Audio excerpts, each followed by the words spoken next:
C'est Anne-Sophie Versnayen pour Road to Cinema.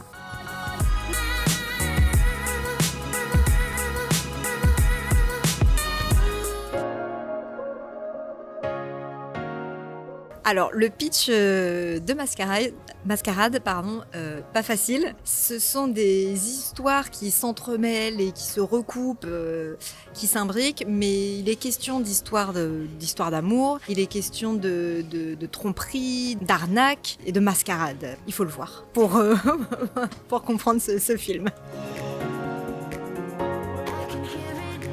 Avec Nicolas, on se connaît, donc on a déjà un langage commun. C'est assez précieux comme relation parce que on se découvre pas et je sais à peu près ce qu'il aime et ce qu'il aime pas.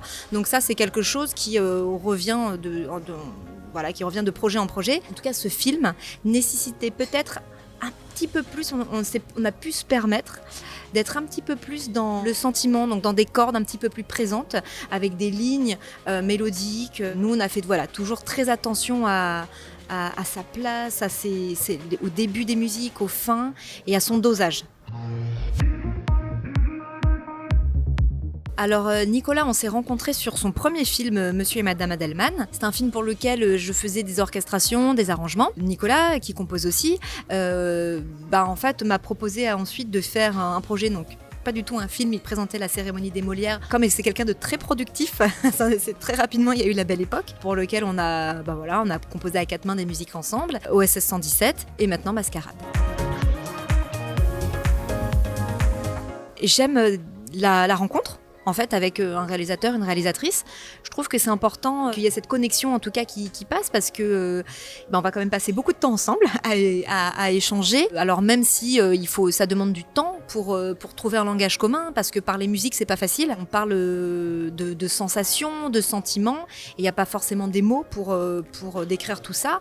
Donc ça peut prendre du temps, et ça peut aussi être laborieux. Même après plusieurs collaborations, on peut encore toujours chercher ce qu'on veut décrire. Mais justement, j'aime ça. J'aime cette relation qui s'établit.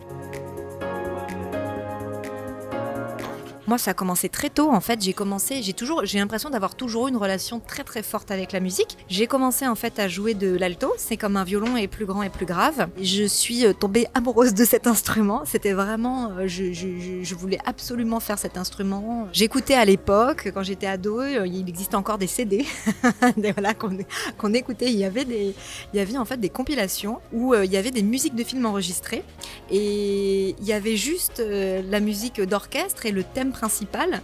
En fait, on pouvait le jouer avec notre instrument par-dessus. C'était une sorte de karaoké d'instruments.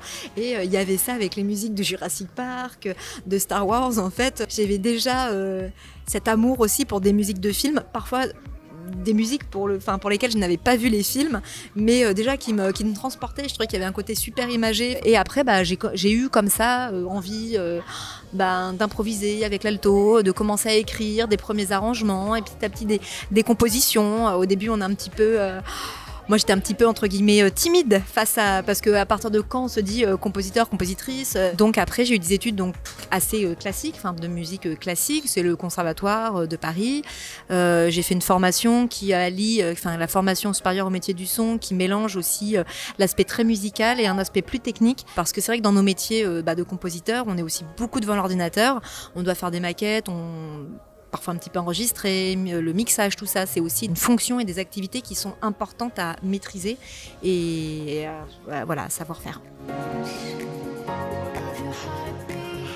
Mes influences musicales, elles peuvent être vraiment très variées, c'est-à-dire que j'écoute beaucoup, moi j'aime beaucoup écouter de musique classique, des grands compositeurs, Schubert, Bach, Beethoven. Mes parents écoutaient plutôt la chanson française, Gainsbourg, Ala Bachung, donc ça j'ai vraiment été bercée aussi par tous ces artistes. Et après, moi en musique de film, j'aime beaucoup des compositeurs à la fois comme John Williams, mais j'aime aussi le travail avec ce réalisateur Denis Villeneuve et le compositeur malheureusement décédé Johan Johansson. Prisoners par exemple, cette BO ou Sicario. Ce que j'aime en fait dans ce duo, c'est l'alchimie qui se passe entre musique et image. Il y a ce truc vraiment sur mesure en fait. Elle est aussi chez beaucoup de compositeurs, mais disons que je ressens encore dans ce duo quelque chose d'assez magique.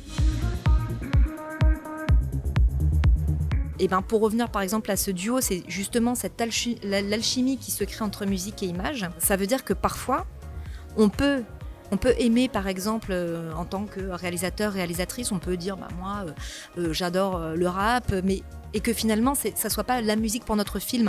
En fait, je trouve que la musique pour un film, elle peut dépasser presque ses propres goûts. Et du coup, il faut être, il faut pas avoir peur d'essayer différentes choses. Alors, bien sûr, ce qu'on aime et ce qui nous parle, mais parfois aussi au-delà, parce que ça va être le film qui va dicter le besoin aussi de la musique.